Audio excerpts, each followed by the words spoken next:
Ну что, давайте начинать. У нас Okay, so we're 16. starting. Okay. Коллеги, всем добрый день, доброе утро, да, добрый вечер. Нью-Йорк. С нами сегодня целых 3 страны.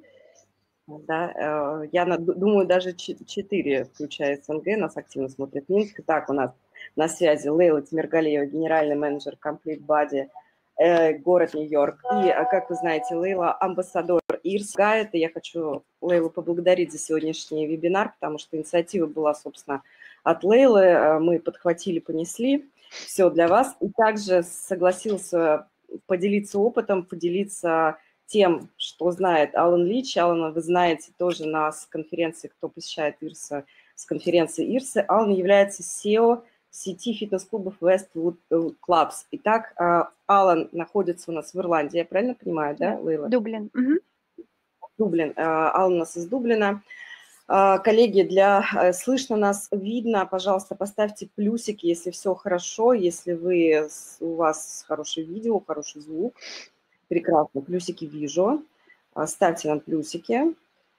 Сразу могу сказать, что если у вас что-то не так или что-то пропадает, просто обновите нашу трансляцию и, соответственно, войдите в вебинар заново. Сейчас, как вы знаете, все платформы вебинар пользуются огромной популярностью, на них очень большая нагрузка, поэтому здесь просто перезагрузить, и все у вас будет хорошо.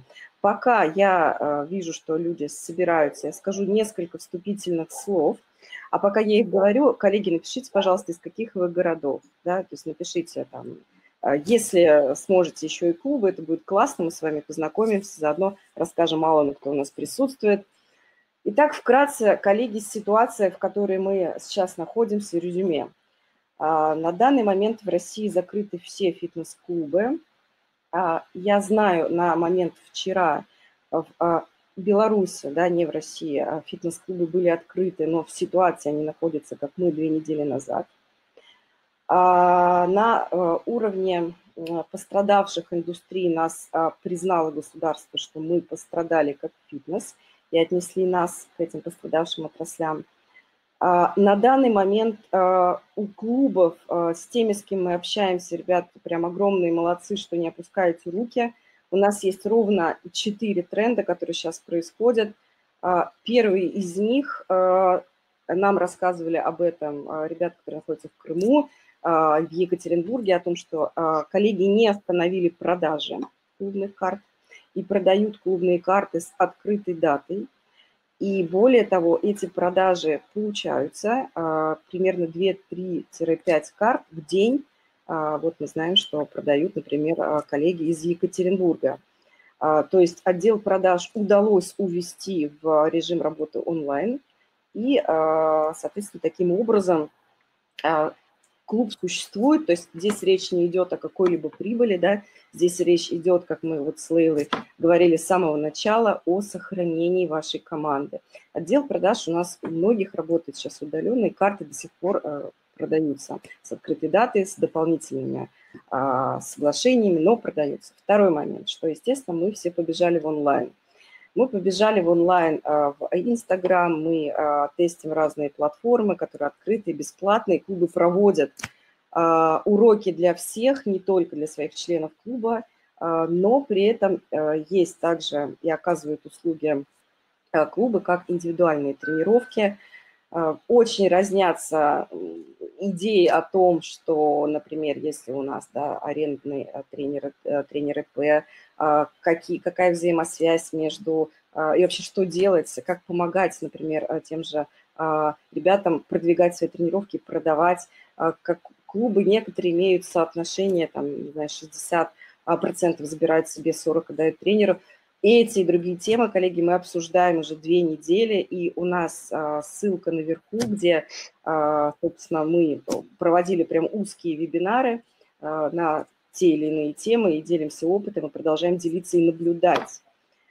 Третий момент, который, опять же, сейчас реализуется, но с меньшей силой, как я подозреваю, например, в Нью-Йорке, что Лейла рассказывала, это сдача клубами в аренду оборудования.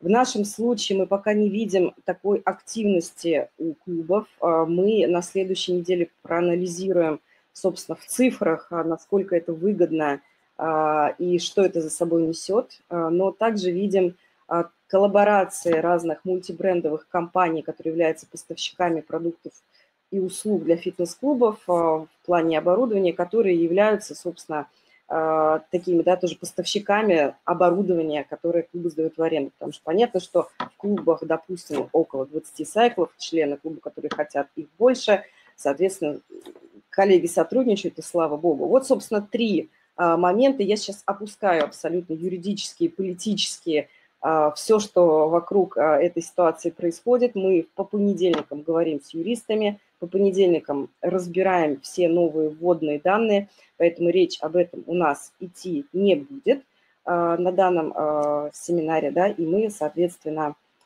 переходим уже к нашей части, но прежде чем совсем перейти к вопросам, хочу вам еще раз напомнить о том, что мы все-таки проводим мероприятия, которые запланировали 24-25. У вас, собственно, есть картинка перед глазами. Мероприятие будет проходить бесплатно. 24 для, собственно, тренеров, да, 25 для управленцев, собственников, директоров подразделений. Соответственно, присоединяйтесь к нам, то есть мы делимся опытом открыто, наши коллеги тоже, за что им огромное спасибо. Итак, переходим к нашим вопросам. Алан, давайте с самого начала начнем. Собственно, как закрывались фитнес-клубы в вашей стране и на данный момент какая ситуация есть, которая, ну, собственно, как она изменилась, в какую сторону? So, Alan, Julie is asking, she wants to start the webinar, and she's going to ask a few questions first. Can you please tell us how the clubs were closing in Dublin, and what is the situation right now in Ireland in fitness industry?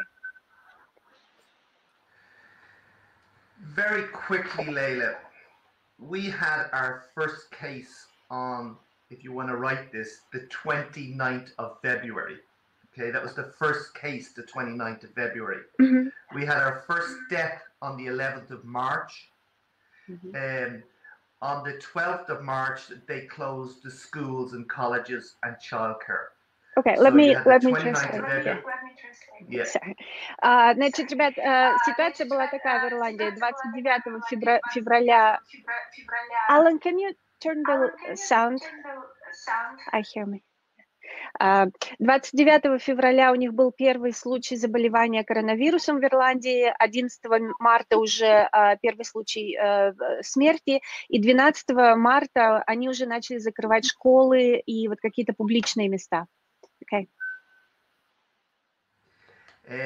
When the schools and colleges closed, what actually happened, Leila, was many of the fitness clubs closed themselves that day. We delayed till the 15th of March, mm-hmm. but by the, I think it was the 24th of March, all gyms were told to close. Got it. So, когда закрылись школы и университеты, детские сады, многие клубы пошли по этому же пути, не дожидаясь официального предписания закрыться, и закрылись вместе со школами и детскими садами. Клубы официально стали закрываться в конце марта, 25 или 26. Mm-hmm. Okay. And then on the 27th of March, so literally from the 29th of February to the 27th of March, we moved into what you call the stay-at-home phase. Everybody stays at home, only essential workers allowed go to work. You're allowed walk out within 2 kilometers of your home, but only with somebody who lives with you, and you're allowed exercise for 1 day a week. That's the way it is at the moment. That was meant to end this weekend, Leila, but that's going to be extended to the 19th of April. So, and you can work out once a week outside? It's really, Leila, to go out for a walk. Okay. You could do exercises outside, but the real thing is to stay within 2 kilometers of your home. You're only allowed to be with anybody who lives with you. You can't be with somebody mm-hmm. else. They passed the law yesterday, emergency law. You can be arrested and put into prison. Okay. Now, they won't do that except in an emergency, but they have passed that law yesterday. And just like Russia, Leila, everything's changing on a day-to-day basis based on the reaction of the public. If the public are following the rules, well, then they're less severe. So now it's this 2-kilometer radius. Only essential workers are allowed to go to work. Generally, 90% of them are medical workers. Значит, в промежуток вот с конца февраля до конца марта все бизнесы закрылись, за исключением бизнеса, магазины, аптеки и так далее. Все сидят дома. Также предписан, есть новый закон, где люди могут выйти из дома и прогуляться только в радиусе 2 километров от дома, и они могут быть только с тем, с кем они живут, то есть с друзьями встречаться нельзя. И если гражданин нарушает это правило, то он может быть арестован. И Алан говорит, так же, как в России, закон меняется каждый день, предписания меняются каждый день, тоже смотрят на цифры, смотрят на поведение людей, соблюдается ли правило, и нет предписания четкого. В эти выходные должны были быть какие-то уже послабления в плане изоляции, но это, скорее всего, будет продлено еще на какое-то время. Okay. Yes, Alan? So one of the things that is probably, and this is going away from the fitness industry, but one of the things that has probably helped Ireland not have as many deaths as it could, and the reason we probably move faster is our Prime Minister, Leila, is a doctor. His 2 sisters are doctors, his father's a doctor, his 2 sisters are married to 2 doctors, and his partner is a doctor. So definitely they came in from the medical end quicker than most countries. И в Ирландии Алан говорит, что не такая плохая ситуация, как в других странах, и одна из причин в том, что премьер-министр Ирландии доктор, его жена доктор, у них вся семья из докторской среды, поэтому все предписания, которые выходят в свет, они основаны именно на медицинском образовании, поэтому они нет такого большого заражения, нет столько смертей, как в других странах. So really, Leila, that's just to give you a quick introduction to where the country is. As far as the gyms and the health clubs and the fitness industry, all gyms are closed, no revenue whatsoever. 90% of trainers and staff are put on social welfare. That's the reality. That's where it is. They're all closed, no income, no revenue. It's a tough time for a lot of health clubs. If I was to describe it for anybody looking at another country going forward, probably the same as Russia, Leila. Astonishment at first that they would even close one school. You know, panic when they thought they'd close the gyms. They closed them, they worried. But you do move to an acceptance stage where you go, look, it is what it is. You got to plan for the best, get your things in line, and try the best you can to ride this and come out the other side. And Alan, do employees laid off? Most of them? Okay, that comes to the next. This is what has happened, Leila. And you might need a pen just to take 1 or 2 notes here. The best way to describe this, Leila, is that we have a social welfare system. If you lost your job at any time, you can get up to about 205 euros per week. Okay, if you lost your job at any time on the social welfare, 205.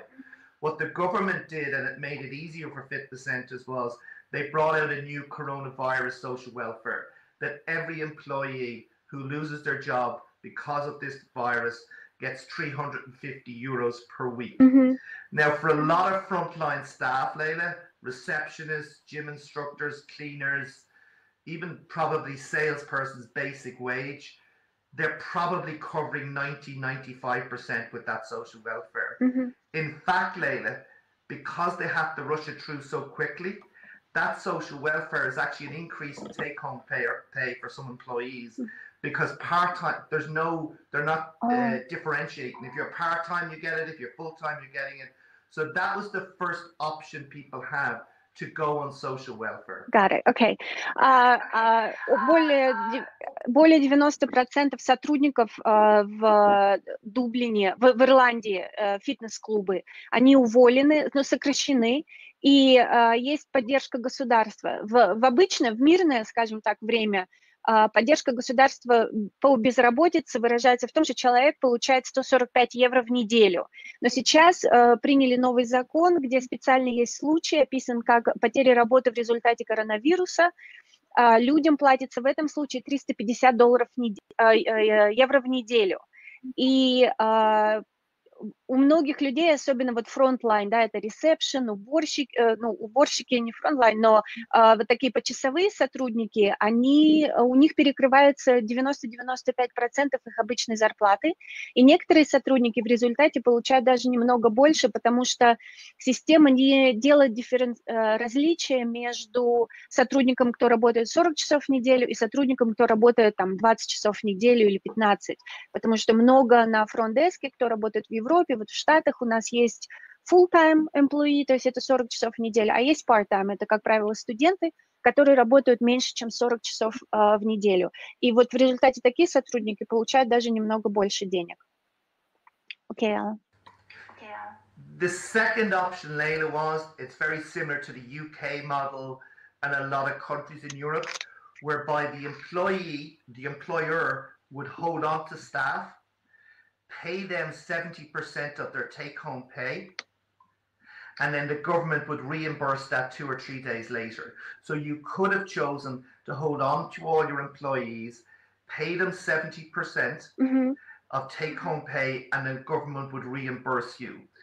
The reason some people took that option is the health club, or we say the business, could top up that 70% to keep people on full salary.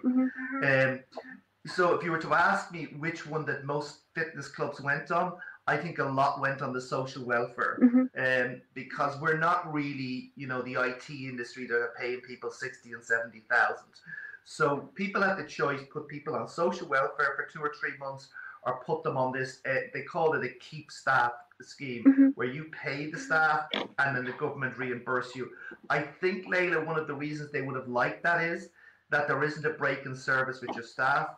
But I also think from the government's point of view is all of those people didn't have to go to a social welfare office.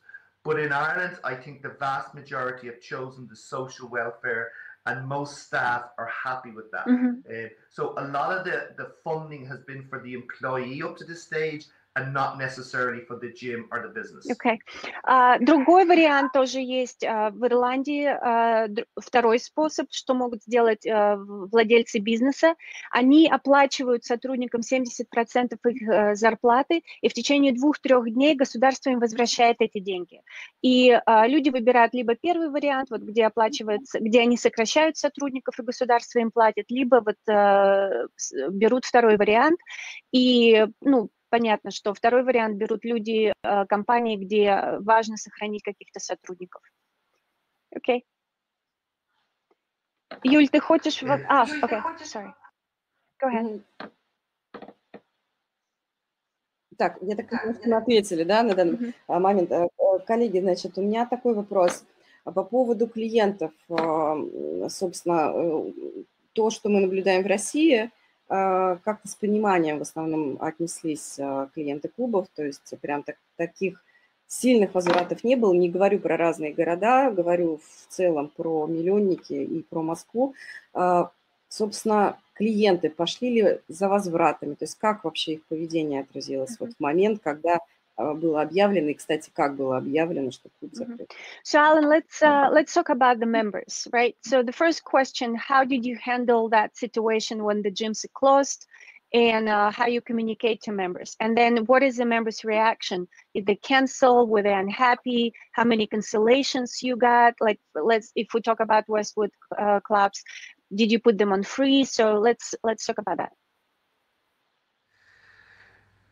It's a great question, Leila. When I looked at this, I came from this perspective. You will have people that want to cancel. You will have people that will be happy to freeze. You will have people whose only concern is your employees. And you will have people even rob your dumbbells if they can get a chance. Different people wanting different things. The worst thing was we were doing this hour by hour, day by day, not knowing what's happening when it's happening. The biggest problem we had was members' uncertainty over payments. So on social media, it was bad because we hadn't made a decision yet. The phones were hopping because we hadn't made a decision yet. So we prepared our payment for April. We prepared it with the bank. We had a lot of meetings. We looked at what all the other clubs in Dublin were doing. And from what I know, 80, 90%, maybe even 100% of clubs chose not to put the EFT or the monthly payment through the bank. So we were forced to kind of go, look, in this stage, let's take a hit and don't put the payment through for April. Mm-hmm. So once we did that, and once we informed the members by text, by email, and by social media, everything settled down. Now, it's a very expensive option, Mm-hmm. Leila, to suddenly decide we're on 1.7 million in EFT, 1.7 million, to make that decision and to just say, look, we won't take it. I know, Leila, do you want to explain that, Yes. and then I'll come back to it? Yeah. Значит, если говорить про Westwood Clubs, напомню вам, что у них 6 клубов в Ирландии, 1 клуб в Боснии. Конечно, было сложно вначале, потому что не было никакого понимания, что делать. И один день они думали так, другой день так, и поэтому это сказалось на бизнесе не совсем хорошо, потому что пошли плохие посты в social media, люди были недовольны, было очень много звонков, мы не знали, как отвечать. Но потом, Алан говорит, 95-100% фитнес-клубов в Ирландии приняли решение, что за апрель они не будут с людей брать деньги. И вот в Westwood Clubs, когда они только отправили этот имейл, все сразу же успокоилось. Клиенты успокоились, сотрудники успокоились, в том плане, что не было большого наплыва вопросов и грозных имейлов. Для Westwood это, конечно, был очень серьезный шаг, потому что в течение месяца, это все ежемесячные платежи, за 1 месяц они получают через ежемесячные платежи 1,7 миллионов евро. Поэтому, конечно, терять такие деньги было тяжело. Окей, Алан. If I was offering advice, Leila, we had to do something, and we had to do it in a hurry. There are 1 or 2 of the big chains, international chains, and I won't name them, but they have come up with some ingenious ideas of actually going to the members and giving them a choice. 1, cancel, 2, freeze, or 3, continue to pay to support your club and the staff. So there are some chains have done that in the UK. And even in the States, and they're having a decent enough return. The problem for us is it was happening too fast. If I was to do it again and I had 2 or 3 days to prepare, that's an option I might have taken. I think if you have a small club, who's a community type club, that would be a good option. When you're Westwood and you're seen as a huge, big, massively successful and profitable company in Ireland, it was a bit more difficult to do that. So we've made the decision not to charge for April. And we just, we can fund it. We're a lot of cash in reserves. It'll be challenging for other clubs if they have to pay rent, but they are the options. But we chose not to put direct debit payments through. And to be honest, another thing that forces into that, every other player had said they were not charging for April. They had it on their homepage. So it was a difficult one. Okay. Я вам расскажу другой пример, который есть. Can you loan me? Oh, yeah. Я вам расскажу другой пример, который есть в Великобритании. Несколько клубов это делают. Я знаю, что в Штатах это тоже делают, что членам клуба предлагаются 3 варианта. И первый – это заморозить членство, второе – отменить членство полностью, и 3-й вариант – поддержать компанию и сотрудников и продолжать оплату. И вот Алан говорит, что ему очень нравится такое решение вопроса, то есть дать вариант ответа. Он говорит, что, скорее всего, такой подход больше сработает для небольших клубов, где больше развита комьюнити в компании. Для их клуба, он сказал, Westwood – это огромная компания, и у них достаточно кэша в резерве есть, они справятся, но, конечно, очень тяжело по ним тоже это ударит, то, что они не берут с людей деньги. По-моему, я все сказала. Да, окей. Юля, у тебя есть вопросы? Давай. Да, у меня их очень много, просто прям говорить в смысле следующие вопросы, я буду, да. Значит, следующий вопрос такой. То, что я уже упомянула, что практически все у нас фитнес-клубы ушли в онлайн и в первую очередь поддерживают связь с клиентами. Это основная задача. Вторая косвенная задача – это все-таки работать на более широкую аудиторию, потому что, Лейла, еще раз прям тебе огромное спасибо за те мысли, которые мы произнесли, которые ты произнесла 2 недели назад, когда ты сказала о том, что очень важно сейчас работать и на широкую аудиторию, потому как все это рано или поздно закончится, да, а люди вспомнят, кто с ними был все эти 2-3 месяца, и, собственно, клубы начали так делать. Как в Ирландии обстоит дело, то есть ушли ли в онлайн, работают ли бесплатно на широкую аудиторию, проводят ли индивидуальные тренировки. Если проводят, то следующий у меня будет вопрос по оплате. So, Alan, let's talk about what clubs doing right now. So, for example, 2 weeks ago, I was also speaking at this webinar. That was the second day when clubs closed in New York City. And I said that it's a bad time, but it's also time to generate the leads online, because it's important that how you continue this communication with your first existing members and with the market, because if you're not communicating with your members, your competitor will through social media. And then when you open, how many of your members will come back or they will go to a competitor? It's time of giving, unfortunately, without getting something in return in money wise, but it will come back when we come back to the business. So, and Julia said that a lot of clubs in Russia right now, like everywhere else, I guess, providing classes online, the seminars online. So what is going on right now in Ireland? What you guys do, your trainers, instructors, what platform you're using for that? So that's a question. Okay, great question. If I just go back a little bit, Leila, we stopped a lot of our social media stuff until we'd made the decision to stop the payment, because we were getting nothing but bad press. And it was really annoying staff, so we said we stop. The second thing is, I stopped a lot of the virtual classes the staff were putting on. I'm a little bit different, Leila, because I thought they were amateur, they weren't well done, there was no atmosphere to it. You're dealing with 36,000 members that we have, and yet there's 20 people logging into a class. So I have made the decision, this is me personally, let's look at this as if we were opening up 6 new clubs in 6 to 8 weeks. What would we be doing now if we were opening up 6 to 8 new clubs? We'd be getting all our marketing, all our sales, everything ready to go.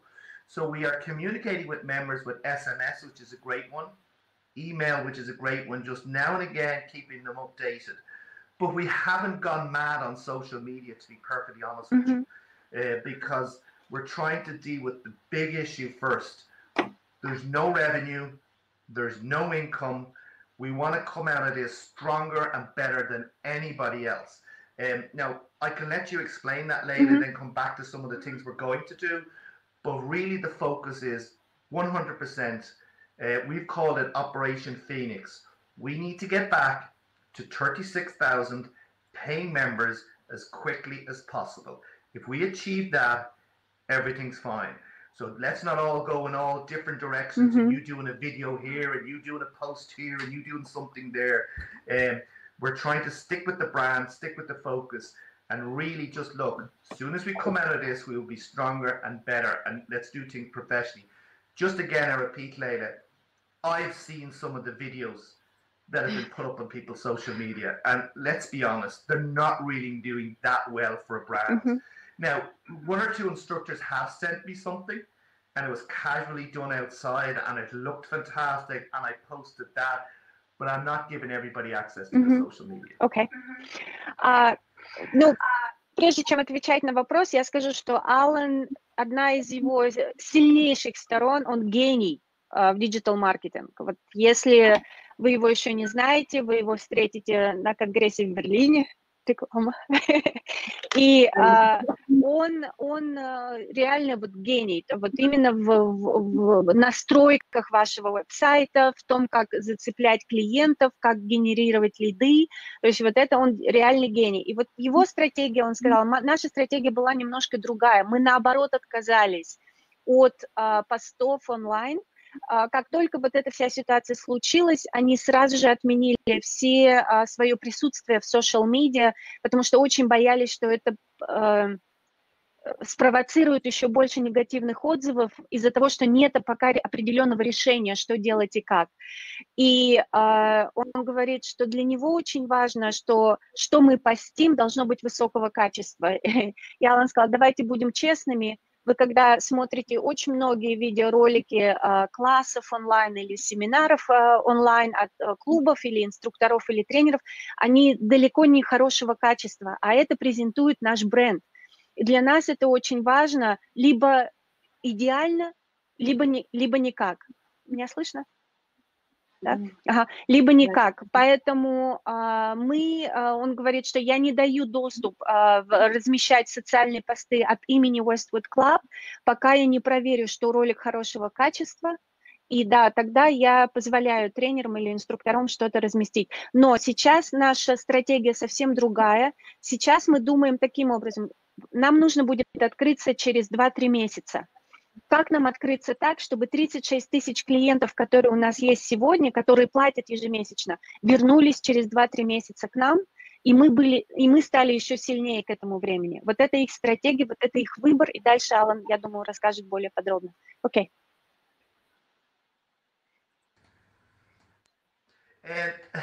Just to go back to something later there, I see somebody has posted, as far as I know, there is still possible to go for a run in Ireland. They are correct for 2 kilometers. You can chance it and you'll get away with it. But yesterday, they were catching people that were cycling further than 2 kilometers, and the police were sending them back. If you want to explain that. Алан только что увидел вопрос от Марии по поводу, она сказала, насколько я знаю, в Ирландии людям разрешено бегать на улице, и Алан отвечает, что да, разрешено, но в радиусе 2 километров. Иначе вас остановит полиция, вернет домой, либо арестует. И вчера вот было показано по телевизору, как велосипедистов развернули, чтобы они вернулись обратно в свою зону. Okay. Just to go back to the other thing is, Leila, and I'll do this a little bit at a time so that you can explain it. We have definitely taken the approach back to 35,000 paying members as quickly as possible. If anything we do contributes to that, we'll focus on it. If it doesn't contribute to that, we won't. Okay? So we're looking at every sales and marketing tool that we have to get back to 35,000 members. Just say that quickly, Leila. Важно вот в этой стратегии, которую мы выбрали, каждый раз, когда мы принимаем какое-то решение, что-то делать или что-то не делать в настоящее время, мы задаем себе один вопрос. Позволит ли это нам вернуть наши 36 тысяч клиентов, которые платят через 2-3 месяца? Если ответ нет, мы это не делаем. Если ответ да, то мы на этом фокусируемся. Okay. Somebody else asked me, who writes in very good English, do we have leased equipment in your gyms that you need to pay? Some of our equipment is leased, a lot of it is not leased, but some of it is leased. If you want to answer. Анатолий, на ваш вопрос, частично одно оборудование находится в лисе, другое в собственности. Alan, let's get back to the strategy. So, Leila, the way, and if I was giving advice to anybody in the clubs, what I have been focusing on solidly is concentrate on the things that we didn't have time to do when we were all busy. We have all the time in the world to do this now.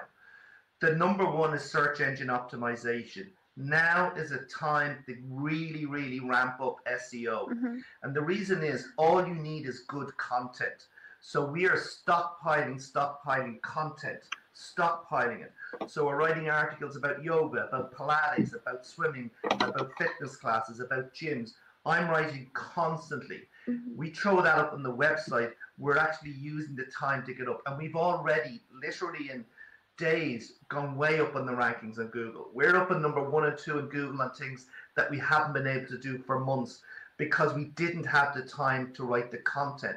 So I'd say to any gym owners in Russia, now is the time to write those articles and write that content.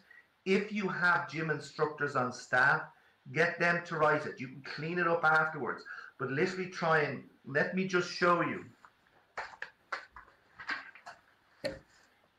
This is what we've already done. These are fitness articles ready to be posted on our website for SEO. So we're doing a lot of search engine optimization. We call it stockpiling content for our blog, for everything else, because when you come out of this, you want to be stronger than your competition. People are going to go on Google. You want to be found. Now is the time to do it. You have a load of time sitting around to write that content to get that done. Другой совет, который Алан дает, это в том, чтобы сфокусируйтесь сейчас на том, на что у вас никогда не хватало времени. Вот для нас, например, мы очень сфокусированы на SEO и на том, и на контенте, да, на том, ну, контент все понимают, да, на контенте. Сейчас мы все время пишем. Алан говорит, я пишу все время, потому что придет время, надо будет открываться.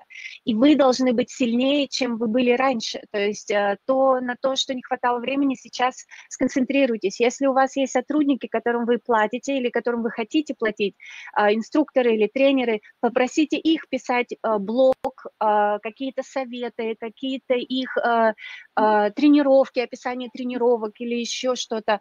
Вы потом доработаете это все, подкорректируйте, но вот сейчас мы все сфокусированы на нашем контенте, чтобы запуститься, как только мы откроемся. Okay.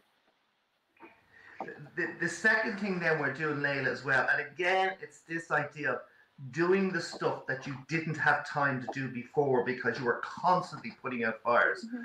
So we're writing 60, 70, 100 email templates because we've got these very sophisticated CRM systems, marketing intelligence systems, marketing automation systems, but we didn't get the time to write all the stuff for it. So now is the time to write your emails, type your emails. These are a lot of email templates so that when it's time to open, we have these constant emails and stuff going out to members done now, because if you don't do it now, when it comes to open, you won't get time to do it. So write your autoresponders, your emails, your no-show tour emails, your welcome to the club emails. Get them done now, look at them really well, build your story along those emails. And so we're stockpiling content for the website and we're stockpiling email templates for our marketing automation systems. И другой наш фокус сейчас на то, что мы постоянно работаем над, как это сказать, темплейт, над типовыми имейлами, да, которые уходят клиентам. Например, Email template. Thank you. Им, например, пришел лид, не купил членство. Какой email мы ему отправляем? Пришел лид, купил членство. Какой email мы ему, welcome email, да, мы ему отправляем, и follow-up emails, и так далее, и так далее. То есть, когда вы откроетесь, у вас не будет времени на этого. Поэтому у Алана вот тоже, в чем они очень сильны, и Алан всегда, кстати, на наших русских группах, на мероприятиях Хорса, они очень сильны вот именно в CRM, у них мощная CRM выстроена, и мощная, он назвал это Marketing System Intelligence. Marketing Intelligence System. То есть вот в этом плане Алан, конечно, гений, и вот сейчас они оттачивают все те элементы для CRM, для онлайн-маркетинга, на которые раньше просто не было времени. Okay. Layla, how do I pronounce that name there in the red? In the red, Ilya. Good luck. Ilya. Yeah, because they asked me, am I writing and posting content? I'm mainly writing and doing the very odd posting. The reason I'm saying about creating that content, Layla, is this. The ideal way to do it blog and a website is to have fresh pieces of content twice a week, at least once a week, but twice a week. We all know when we're running a club and doing classes and trying to make money, we don't get time to write content once a month, never mind twice a week, unless you hire somebody. But if you force yourself to sit down now and create 50, 60, 70, 100 articles that are ready to go when you open, you can post a few now, there's no problem, and you're going to be way ahead of your competition. Там вопрос в форуме, что сейчас вот вы контент создаете, и постите ли вы это сейчас? И Алан говорит, очень мало. Например, если мы говорим о блоге, то сейчас они просто создают вот этот пул контента, да, который потом, как только они откроются, они начнут постить, использовать с клиентами, с лидами. Например, если говорить о блоге, то Алан считает, что для того, чтобы поддерживать блог правильно и иметь постоянно читателей, нужно постить новые обновления в блоге как минимум 2 раза в неделю. Вот сейчас они просто набирают этот контент, чтобы когда открыться, обновить блог и активировать блог снова, потому что когда мы откроемся, Алан убежден, что времени на этого уже не будет. Okay? Okay, and the other thing, Leila, just to correct that, that's marketing automation and there's marketing intelligence. Marketing automation is where you have a series of drip emails set up 6 months in advance. So you're a lead, I've all the lead emails to welcome you, and if you don't turn in, it's about having all those emails done. I can tell you it happens most clubs. When you're busy, you don't get the time to do those emails. I've caught up with so much of that now, stuff that I've tried for 2 years to be able to get all those emails done and get that content done. Алан, про две разные вещи, да, есть контент определенный там для сайта и так далее, а есть контент вот этих имейлов, и это email templates, он просто повторяется, чтобы ребят все поняли правильно. Это сотни имейлов, есть... Ну, например, я рисовала карту лида и карту клиента, да, и вот под каждое действие, что если, там, например, что если человек пришел и не купил карту или сказал, что вернется, мы отправляем этот имейл. Что если человек позвонил и встречу вы не назначили, какой имейл мы ему отправляем и так далее. Вот на этом фокус. Okay. So the other things, Leila, as well, I would recommend, if anybody's doing pay-per-click advertising, we do Google Ads, I'm sure, don't know if you do. If you're doing that, now is the time to take a couple of days and go through your account with a fine-tooth comb. What are you paying for leads? I'll give you an example, Leila. We changed our website and I hadn't had time to go back to that for a while. I found about 60 ads that were going to broken links on our website. Oh, wow. 60. So now is the time to go through it. If you do Google advertising or Yandex in Russia, go to your account, clean it up, make decisions about what ads are working and weren't working, because you can look back. But now is the time to get in front of the computer and really clean that up in the downtime. Другой тоже вам совет, ребят, сделать сейчас, если вы работаете с Google Ads или Яндекс в России, почистить свой сайт. Он говорит, что мы недавно обновили свой сайт, и не было времени, чтобы зайти в настройки и почистить все, посмотреть. И он сказал, вот наконец-то появилось время, он зашел в свои settings и увидел, что 60 реклам не работают правильно. То, что они спланировали, то, что они запрограммировали. Поэтому вот это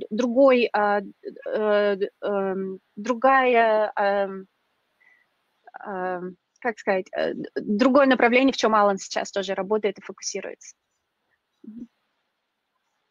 Okay. The other thing I'll say, Leila, just again, this idea of pretend you're opening a club in 6 or 8 weeks' time and you have no income. If you approach it that way, how can we come out of this better? It's a time to look at blueprinting your business. So we'll even take David's club. What happens when a member walks into the club? Should we give them programs, not programs? Should we have classes? Should we not have classes? And really look at how your management structure is, look at how your marketing is, and look at how your sales. It's a time to be strategic and look back and say, we've been doing this for a year or two. Are we doing it right? Is it time to really look at this and say, when we come out the end of this tunnel, should we go in that same direction? because we all know we spend money sometimes, Layla, on stuff that's just ridiculous. So it is a time to kind of blueprint your business from the customer's perspective and say, okay, what is it like for a customer that comes into our club? This is the time to do that, because when we're busy, we just don't get the time. So definitely look at Подключиться и заново подключиться, потому что, скорее всего, микрофон, вот так же, как Алан тогда делал. Мы не слышим сейчас. Меня слышно?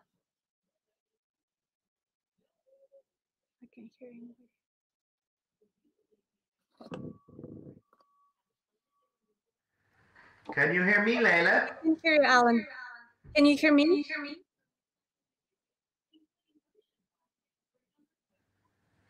Can you hear me, Layla? Yes. Can you hear me? Подключиться, потому что, скорее всего, микрофон, вот так же, как Алан тогда делал. Мы не слышим сейчас. Меня слышно? I can't hear anybody.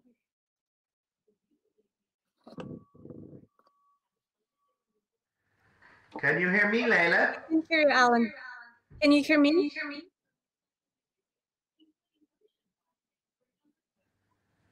Can you hear me, Layla? Yes.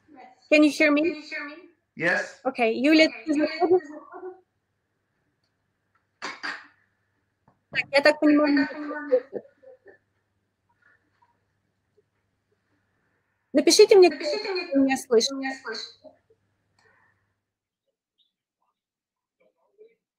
Hold on, Alan. Простите, у нас, да, трансляция не выдержала. Все. So Alan, I remember what you said, let me translate it. То, что вот Алан говорил ранее, что сейчас, вот, опять же, время того, чтобы писать ваши брендинг-бук, обновить, чтобы описать ваши стандарты и процедуры и так далее, потому что как вот ваш клиент проходит, вы откроетесь через 2-3 месяца. Вот первый клиент, который заходит в ваш клуб, что вы ему будете предлагать? Классы, откроются ли классы? Будете ли предлагать профессиональные тренировки? Готовы ли вы будете к этому? То есть сейчас время стратегически начать готовиться к открытию. Лейла, ну смотри, очень много вопросов звучит о том, по поводу, вот как сейчас осуществляются ли какие-то сейчас коммуникации с клиентами. То есть, насколько мы понимаем, все-таки тренировки онлайн не ведутся, соцсети не ведутся. Сейчас вот как бы время стратегии, как говорит Алан, да. То есть никаких коммуникаций с клиентами сейчас нет, так получается? Alan, so the question is, as we all understand, you're not really aggressive on social media at the moment, but with your current members, what type of communication you have with them at this moment? When I say we weren't big on social media, we wanted it to die first. We will go now and do it. We were just holding off until we made the decision not to charge for April. Because when we hadn't made that decision, Layla, we didn't know what to say. Once the decision was made, we're going back to social media. But we do a lot of texting. I can instantly text our members and say, we're cleaning the pool, we're doing that, and we use email. So most of our communication is SMS, email, and also our phones are manned, by the way. We've kept a couple of staff to man our phones so that when people phone in, and that's been it mainly for the moment, because I've just made the decision that the bigger impact will be about how we come out of that to really go and compete against the markets. So for me, the social media thing was, I put something up, 5,000 see it, that leaves 30,000 that didn't see it, and I would rather send an SMS where I'm guaranteed, 28,000 are going to get it on their phone saying, we're open and your payment's not going through. We've also done, by the way, Les Mills on demand. We've offered most of our members. You open it? We offered Les Mills on demand to most of our members if they wanted it. Got it, okay. Ну, как Алан уже сказал, что основное марта они будут... So, yeah. что фокус был основной на том, что делать. Была немножко такая паника, потому что никто не понимал, что делать. И когда они приняли решение о том, что так, за апрель мы ни с кого деньги не берем, они немножко успокоились, потому что успокоились клиенты. Потом был фокус на том, что так, какую стратегию выбираем.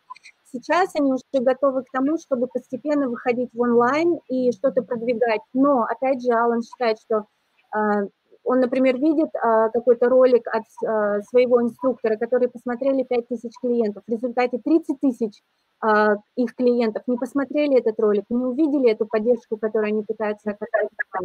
Поэтому для них стратегически важно, что лучше поддерживать эту связь с клиентами через телефон, через email-сообщения. СМС работает у них очень хорошо. Они сохранили несколько сотрудников, которые просто отвечают на звонки, потому что люди все равно звонят по номеру клуба. И контент, который они высылают, это просто обновление. Например, мы чистим наш бассейн, вот так это происходит и так далее. Ну, тоже, в принципе, стратегия. То есть Да, было бы, да, интересно послушать там еще коллег, например, из Европы, потому что у нас, я точно знаю ряд клубов, которые, в общем-то, поступают ровно так же. То есть кто не ушел в онлайн, посчитав стоимость вообще этих усилий, оценив эти усилия и, да, как бы, собственно, делают то, что делает талант. То есть такие клубы, ну, по крайней мере, в Москве есть их несколько. У меня будет такой вопрос, у нас уже время потихонечку подходит к нашему завершению. По аренде, может ли Алан нам что-то сказать? В России это, ну, такая сейчас больная тема, потому что вопрос, ну, не то что больной и открытый, у нас это никак не решается на уровне какой-то господдержки, да, но интересно, как в Ирландии, я подозреваю, что все-таки там есть какая-то, не знаю, господдержка, да, в общем, отношения с арендодателями, как складываются и что, собственно, есть. Алан, другая большая... Oh, sorry. Another... Translating from Russian to Russian. The problem in Russia right now is the rent. So how you deal with the landlords? Are they flexible? Are they going to partner with you, or what is the strategy that you have with the rent right now?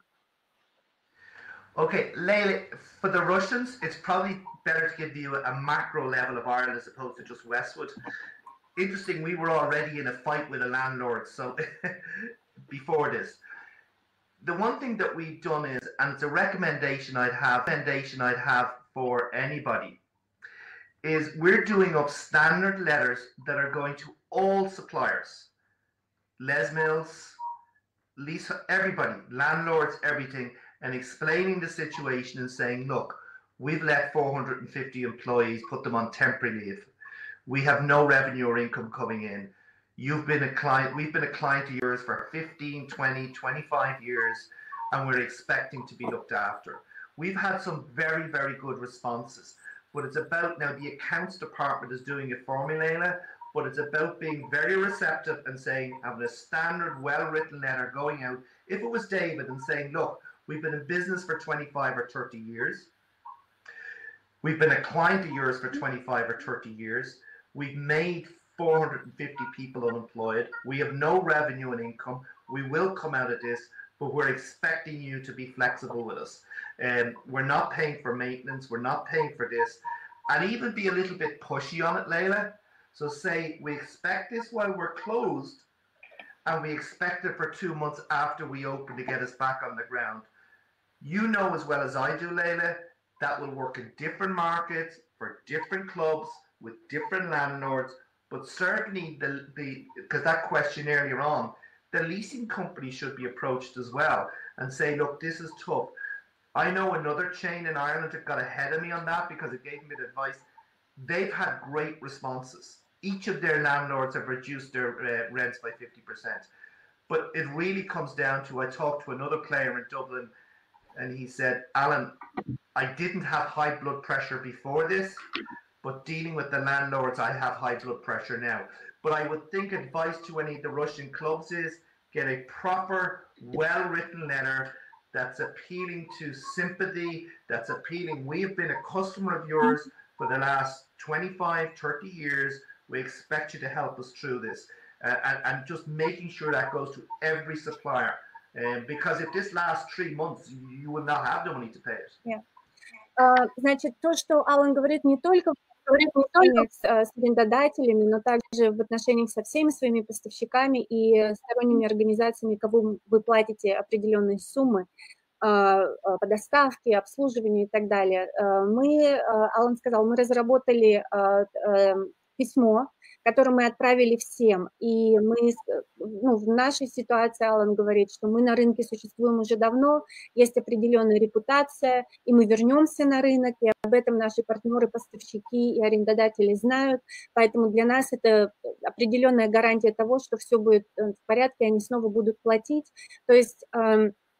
И он сказал, что, конечно, мы объясняем, что нам сейчас тяжело, у нас нет источника дохода в настоящее время, сотрудники уволены или сокращены, поэтому многие поставщики идут очень хорошо идут на понимание, либо отменяют оплаты, либо уменьшают размер оплаты. И Алан говорит, что мы даже идем немножко более агрессивно, например, с арендодателями. Мы им пишем, что не только на ближайшие 2-3 месяца, пока клуб закрыт, но также мы просим какой-то поблажки в следующие 2 месяца, когда клуб будет открыт, потому что нам нужно будет снова вставать на ноги. И Алан разговаривает с другими операторами в Дублине, и сказал, что одна из компаний, один из сетей, они смогли получить от арендодателей 50% скидки на аренду площадей, на сумму. Поэтому, больше позитива здесь, чем негатива, то есть в этом плане Алан делится такой информацией. То есть, Лейла, правильно я слышу, что аренду они все равно платят, да, то есть, но в меньшем, что это такая индивидуальная история, то есть они пошли там к конкретному арендодателю, да, и договорились, что-то написали письмо. It's case by case if we're talking about the landlords, right, about the rent. It's not that all clubs not paying, so it depends on the landlord, the relationship, and the guarantees that you can give it to the landlord. Well, when I say case by case, Leila, it's obviously your relationship with your landlord. Yeah. There's obviously legally whether they can force it through. If you don't pay a landlord, you might go bankrupt. Yeah. But it's definitely take it from the approach of, I'm going to ask and I'm going to be fairly pushy. An example would be, I know one club went to their equipment maintenance people, and when they first said to them, listen, we're not paying a maintenance fee for the next 2 months, they were okay with that. Then they pushed and said, we want it for the other 2 months after we open. The maintenance company, whoa. But they came to an arrangement. But the fact is, they went out and asked. What I would say on this, Leila, is I just posted something there. It's from the English newspaper. Now, it's in English. Mm-hmm. And Fitness First in the UK have summed it up fairly well. You get revenue every month. We get, it's probably the guts of 3 million a month, okay? A third of that is going out in wages. And you can stop that if you don't pay wages. A third of that is your profit, gross profit. You're not going to get that, say goodbye to it, it's gone. So you're left with a third, which is your expenses, and it's a lot of money, and it's going to be rent and electricity and all the things you pay for.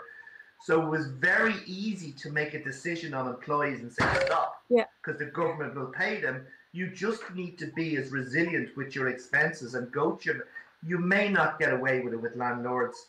We tried it with insurance companies, won't even talk to us, because insurance companies have a monopoly. But certainly equipment suppliers, leaseholders, landlords, they're not going to want you going out of business. So definitely I would say to people, write up a really good letter, send that letter, send it a second, third time, and really go out and try and get the deal off and say, listen, put everything hold on 3 months. We've been doing business with you for a long time, and I think they will be okay. Because remember, Leila, we did it for our members. Mm-hmm. Yeah. Да, Юль, то, что вот ты спросила, да, действительно, это от случая к случаю, то есть очень много зависит от личных отношений, да, профессиональных отношений с арендодателем, и Алан говорит, не останавливайтесь, только послав одно письмо, посылайте 2-3 раза, пока не получите ответа, потому что вы пошли на уступки к своим клиентам, да, вы приостановили оплаты, то есть мы должны ожидать от наших партнеров такого же действия и помощи, и потому что ваши арендодатели должны быть заинтересованы в том, чтобы вы вернулись к бизнесу, потому что эти отношения уже существуют, контракт уже прописан, поэтому все-таки Алла говорит, они должны пойти на поблажку. Лейла, у меня такой еще вопрос по поводу аренды, опять же, напомню, что больной. А как-то объединялись на уровне клубов, ну, то есть такой пакт о ненападении, грубо говоря, да, то есть мы все понимаем, например, что есть клубы, которые, ну, не выживут, то есть сейчас на вот уровне России, по крайней мере, игроки наши пытаются создать некое такое пакт о ненападении, что если, грубо говоря, с одним клубом что-то случается, то второй в это помещение не заходил. А у них, я так понимаю, что это, в принципе, индивидуальная история, да, никакого объединения индустрии на эту тему не было, там, просьб, в том числе, там, общественных, там, объединенных тоже не было. Alan, do you have anything like the case where clubs get united together so to protect their interests in front of the landlord in Dublin or in Ireland? So kind of moral codex, to create the moral codex, how to work with clubs if there is a difficult situation or something like that. Do you have that, like that practice? We have Ireland Active, which is the fitness organisation in Ireland. That's it. And they have been churning out information, but it's really information that's available to anybody online. But as far as the gyms having something together to go against landlords, that's just simply not there. It's happened too fast, Layla. It really has. Like I had that day the schools closed, I was getting calls and nobody knew what to do. So a lot of people panicked and closed here too early. They closed too early. So it's really trying to do it by the seat of your pants and just trying to make decisions as quickly as possible. For me, Layla, and what I've done as the CEO is said, listen, I will concentrate on everything we need to do to get back to 35,000 paying members. We have the cash there to keep us going. The government are paying the staff. Let's get now we have also construction going on in our clubs. We've kept builders on and maintenance people on. But just to give you an example of the way you can get things wrong, Layla. I went into a club yesterday. We're closed 2 weeks. And nobody thought of emptying the swimming pools. And nobody thought of emptying the swimming pools.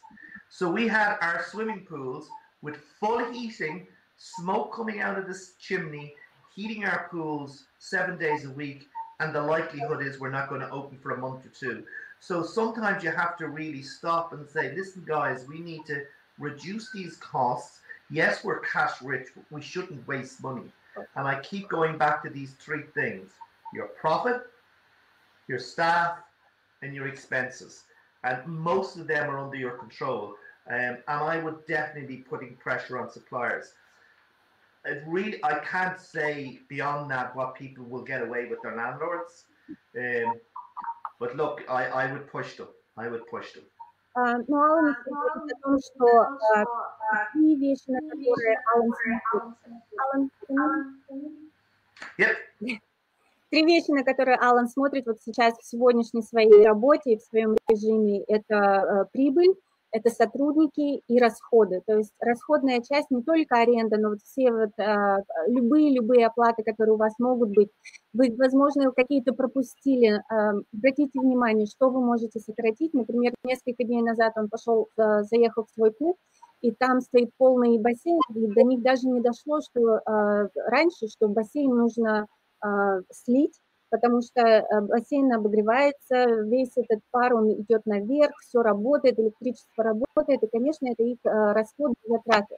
И он все время говорит, что в конце марта была такая паника, никто не понимал совсем, что делать, то есть вот не было прописанных стандартов и процедур, как себя вести вот во время во время вот такой ситуации. Поэтому день ото дня принимаются новые решения, пересматривается что-то, он говорит, и каждый день мы находим что-то, что мы можем сократить или, по крайней мере, можем поговорить с поставщиками, со сторонними организациями, оказать нам помощь и поддержку. Давайте тогда, коллеги, если у вас есть вопросы, для вас работает чат, вопросы очень прошу именно в контексте той беседы, которую мы сейчас ведем.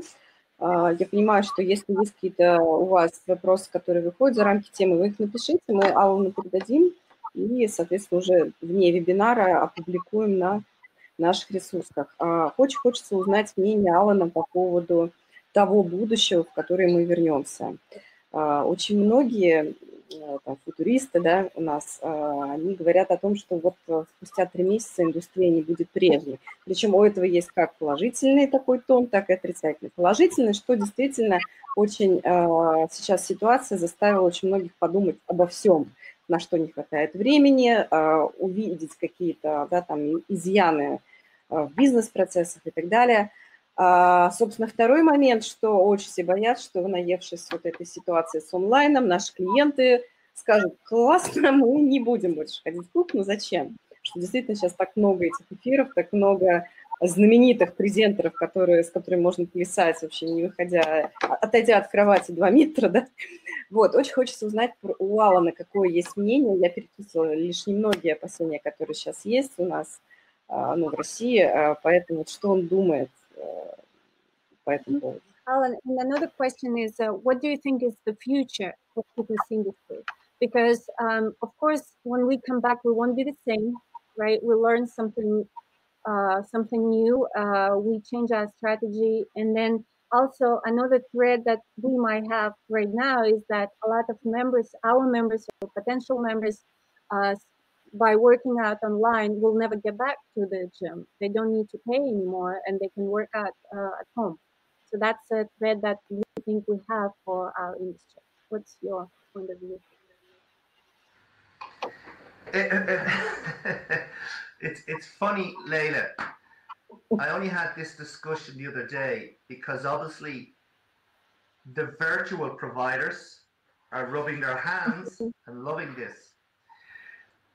I will say this, and I could be completely wrong, Leila, right? But I will say it anyway. My belief is that by the time this is over, people will never want to exercise at home again. I think once they've had a taste of standing in front of a TV with their children running around on their own, I think they will have a taste of what it's like, and they will be rushing to get back into the gyms. I honestly believe that. I see when I walk up the road and there's people, and I'm going, they're not going to keep this up. I honestly believe it'll be the opposite. That's just me. I think people will be dying to get back into the gyms. I think when the gyms open up, I think you're going to see 3 phases. One, what coronavirus has taught people is that the best defense against this disease was to be healthy, to be fit, to not be overweight, and to not have had a stroke. All of the things you wouldn't have if you went to the gym on a regular basis. I think it's making people aware of health. I honestly don't believe that virtual thing is going to take over at all. That's me personally. I think the bigger issue for gyms when they open up, and it's something we haven't discussed, Leila, the bigger issue. Actually, you explain that, and then I'll come back to the bigger issue. Алан говорит, что он может быть абсолютно не прав, но его личное мнение, что когда клубы откроются, народ побежит в клубы, потому что будет обратный эффект всех этих онлайн-тренировок, что люди никогда больше не будут тренироваться дома. И поэтому он говорит, я даже по улице, если иду и вижу, люди тренируются, я понимаю, что так долго они не выдержат просто, этой самодисциплины, и все равно нужно вот это общение, да, с людьми. Поэтому все будет нормально, идут в клубы, и будет даже больше людей в клубах, и люди никогда больше не будут тренироваться дома. Чему один есть позитивный результат всей этой ситуации в том, что люди поняли, что если ты здоров, у тебя нет лишнего веса, и ты не предрасположен там к сердечным недостаточности, потому что тебе нужно тренироваться. То есть для того, чтобы пережить и для того, чтобы быть сильнее, да, к сегодняшней ситуации, не дай бог это повторится снова, вам нужно быть здоровым, а это просто регулярные тренировки. Вот в это нам сыграет на руку. Что действительно может помешать индустрии, Алан сейчас дальше скажет. Окей, Алан. I think just to add to that, Layla, when you exercise at home, right, you don't have treadmills, you don't have benches, you don't have weights, you don't have functional equipment, you don't have steppers, you don't have groups, you don't have that at home. You have a screen with a bit of music playing. And yes, the people who provide those services are going to convince you it's going to take over. It's not. It's not. Just to go back to the bigger issue, Layla, is, and these are the two bigger issues I think you're going to have and we're going to have, is when fitness clubs open up, the bigger issue is, are you prepared for the social distancing that's still going to exist? We're putting perspex on our reception desks. We're putting perspex on our gym desks. We're going to stop fitness assessments, because even if we all open up in 2 months' time, the social distancing of having to stay away from people, it may be implemented by law, it may be implemented by the medical profession, but most people are going to be aware you're probably going to have sanitizers on every piece of equipment. You may be restricted at the numbers you allowed in. So like when I'm looking after the sales and marketing, I'm an operations director and she's doing all of that. And I said, we've got to be ready when we're open, that we're ready for this social distancing that's still going to exist. And I think for a while, what may keep people away is that the disease is still out there. We may be okay, but it's still there. You might have to think about, how do you sell memberships? Do you shake hands? Yeah. Do you sit in a small office? Do you fill out paper forms? We're going digital.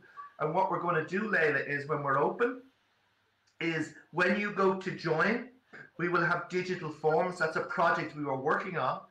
But that's died now because of iPads. So when you're in front of me and I'm selling you, I'm going to email the form directly to you in front of me.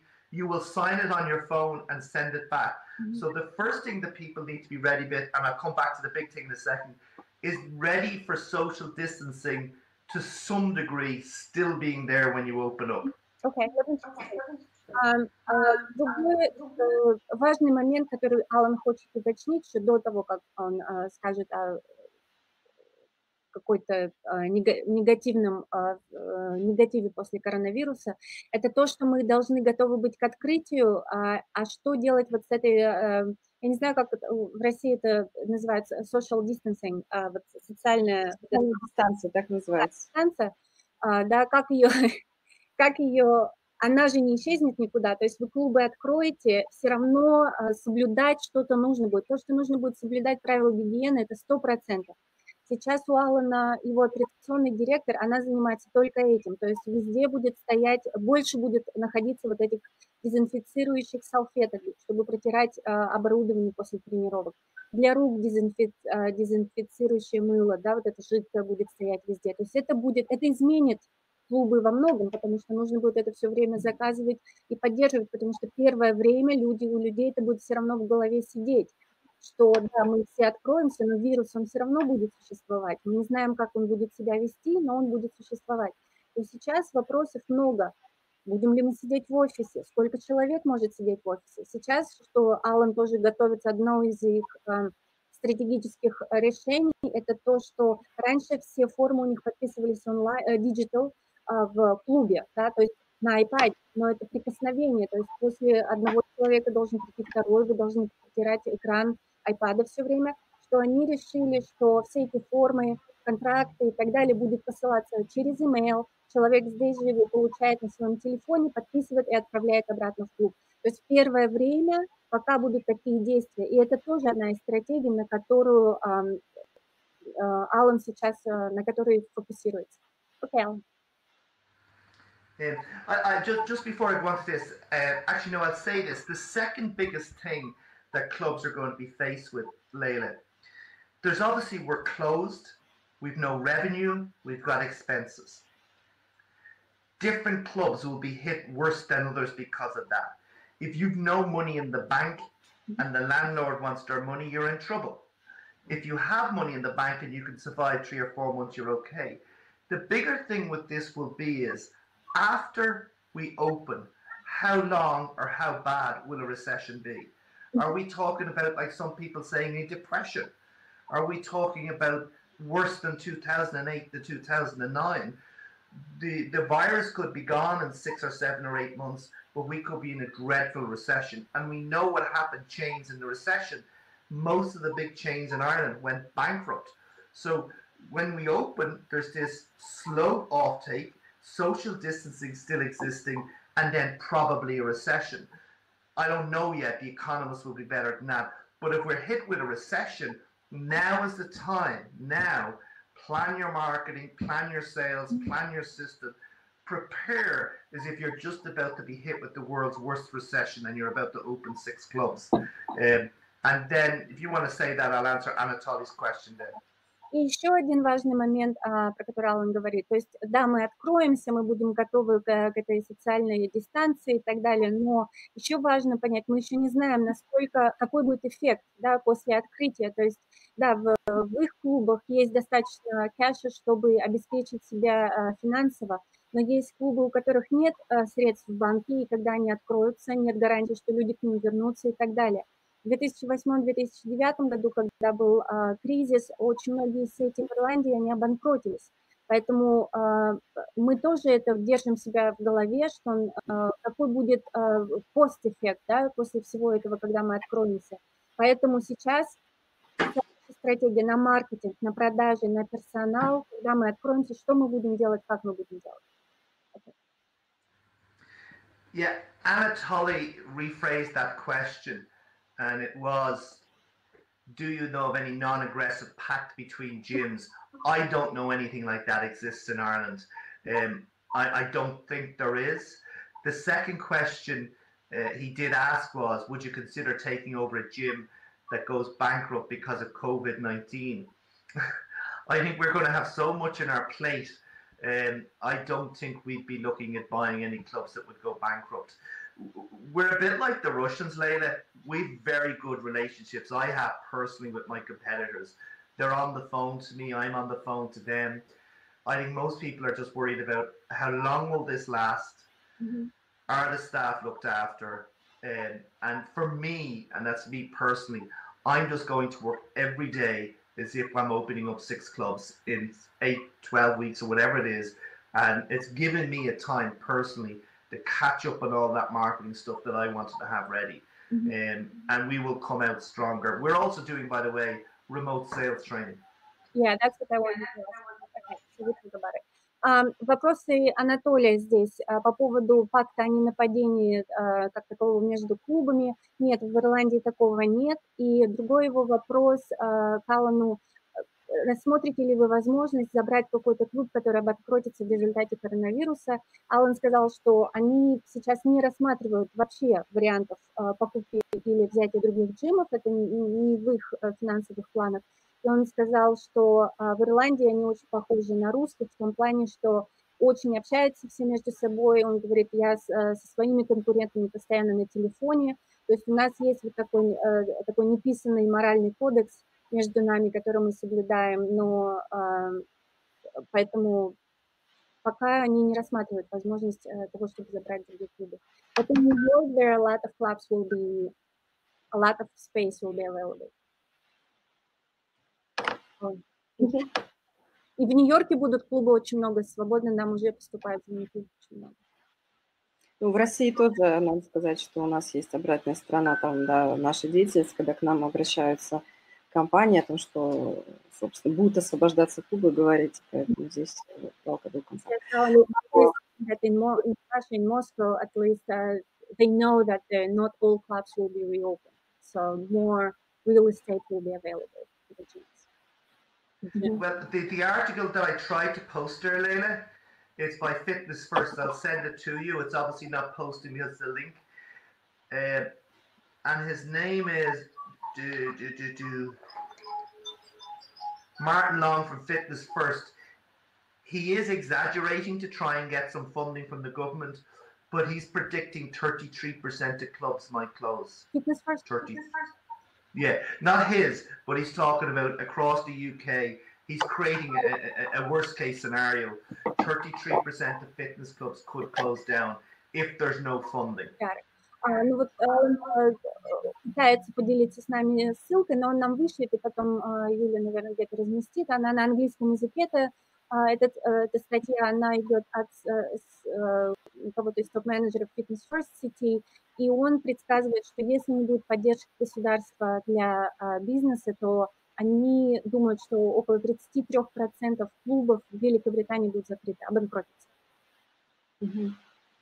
Ну, у нас тоже статистика в этом смысле не утешительная, но, коллеги, мы, наверное, будем заканчивать нашу встречу. Хочу поблагодарить Алана. Алан, thank you so much for your attention. Лейла, тебе спасибо за идею, тебе спасибо за перевод, за то, что ты нам помогаешь. Давайте я подытожу то, о чем мы сегодня говорили. Лейла, если что, поправляй. Вы знаете, был у нас недавно вебинар с Людмилой Морозовой, которая сказала очень мудрую мысль о том, что вот мы всегда куда-то бежим, и нам всегда некогда, вот мы все в оперативке, да, то есть что-то нам мешает, всегда времени не хватает ни на что. Вот, понимаете, мир нажал на паузу.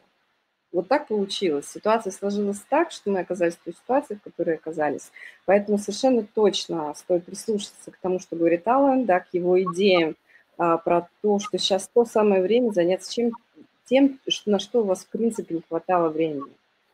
В первую очередь, да, то, что я слышу, то, что я услышала, что надо сейчас, конечно, уже перемещать свой фокус с проблем на то, как мы будем открываться, на будущие перспективы, да, то есть он совершенно классно сказал о том, что да, мы будем открываться из социальной дистанции, надо понимать, где брать столько там, да, и как оборудовать клуб под то, чтобы была правильная дезинфекция, то есть как усиливать эти службы или не усиливать. Но по факту мы сейчас должны с вами точно понимать, как мы будем открываться. Это вот за это прям спасибо Алану, очень хорошая мысль. Что касается в целом опыта, совершенно тоже снимаю шляпу, что действовали степ-бай-степ. То есть сначала ничего не понимали, потом решили сохранить бренд в том смысле, что все сообщения через социальные сети, все возможные там видеоуроки и так далее, в общем, приостановили на данном этапе, но не факт, как я слышу, что не возобновят дальше, дальше, что их не будет, но поддерживают коммуникацию с клиентами. Тут у нас было очень много вопросов, да, смс или там e-mail, коллеги, здесь уже, да, надо отдавать должное в том, что у нас есть своя история, да, когда у нас действительно смс не так хорошо реагирует, но что касается даже нашего опыта как компании, у нас сейчас гораздо большее внимание к нашим рассылкам, чем раньше, то есть в ситуации, в которой находимся все мы, и то, что мы говорим сейчас, это сильно отличается от того, что, в принципе, было раньше, поэтому обратите на это большое внимание. Также, безусловно, что сказать, поддержка государства в Ирландии за счет, да, того, что выплаты были и уволенным сотрудникам, это большое благо. У нас пока с вами нет, к сожалению, ничего на эту тему, да, то есть мы не знаем, насколько все это реально, насколько это все будет, но сильно надеемся, что вдруг, да, действительно, государство нам в этом смысле поможет, как пострадавшая отрасль. Что касается аренды, ситуация схожая абсолютно, то есть здесь и наши юристы, и мы говорим вам о том, чтобы идти, собственно, да, договариваться непосредственно с арендодателем лично, не упускать, не сидеть, ждать, не дай бог, да, какой-то, что за нас с вами там государство что-то решит, идите, договаривайтесь, это совершенно верное решение. Тем более, если вы снимаете помещение для клуба давно, если вы себя зарекомендовали как надежный, да, арендосъемщик, это очень хорошо. Собственно, хочу завершить на такой мысли наше мероприятие. Мы давно с вами хотели поднять людей с диванов. И вот сейчас такая ситуация, что в Москве я вижу, что в России большая активность все-таки онлайн-уроков, а люди сидят дома, и, ну, по факту делать нечего. И они не все едят, да, то есть не все, все хотят, на самом деле, быть активны, все хотят и смотрят онлайн-уроки, пока этот тренд, он вполне на волне, поэтому мне кажется, что благодаря тому, что мы проводим столько бесплатного, люди, которые никогда к нам не приходили, могут обратить на нас внимание, потому что ну, действительно активностей довольно много. И, конечно, собственно, мысль Алана я тоже совершенно точно разделяю, о том, что коллеги, ну, не уйдут у нас наши клиенты в онлайн. Ну, правда, я, собственно, как человек, который тоже страдает по своему клубу, имея дома сайкл и все возможное, точно жду открытия для того, чтобы попасть в клуб, то, к чему я привыкла, я совершенно точно не привыкну к домашним тренировкам. Итак, собственно, для нас, мне кажется, есть шанс привлечь все-таки ту аудиторию, которая на диванах, поэтому я думаю, что это правильная, в том числе, стратегия, но также давайте прислушаемся к советам Алана, да, который говорит о том, что сейчас персональное общение – это очень хорошо, и о том, давайте думать, когда мы откроемся, что мы будем делать. Итак, коллеги, еще раз спасибо большое, спасибо всем тем, кто нас смотрел. Простите за падающую периодически трансляцию, тут уж как есть. Мы с вами встретимся уже завтра в 13:00 по Москве. Лейла, предлагаю, в принципе, застолбить наш четверг, чтобы, да, приглашать гостей, которые у нас выступают на ИРСа. ИРС, коллеги, состоится у нас в Берлине. Лейла, напомни даты. 21 октября. 21 октября, то есть, собственно, мы встретимся с вами в Берлине, это совершенно точно. Я думаю, что карантин и социальные дистанции к этому времени точно закроются, и мы действительно получим огромный опыт сейчас и встретимся, и пообщаемся еще раз о том, как мы выходили, что мы пережили, и, собственно, то, что с нами будет дальше. Коллеги, наше мероприятие, опять же, картиночку мне помогли поставить перед вами, оно абсолютно бесплатно, присоединяйтесь. Лейла там тоже будет нам помогать, за что еще раз огромное спасибо. Я с вами прощаюсь до завтра, до 13:00. У нас с вами также будет необычная встреча. Мы в контексте того, что я сейчас говорю, будем с вами проецировать будущее. Мы будем понимать, не на, конечно, уровне там, как мы там будем вводить социальные дистанции, мы будем прогнозировать вообще то, что происходит сейчас, и то, какими мы будем из кризиса. Будем с Людмилой Морозовой. Я с вами прощаюсь. Лейла, пока. Alan, thank you so much. Thank you so much. Thank you. Thank you. Thank you. Stay healthy. Okay, bye.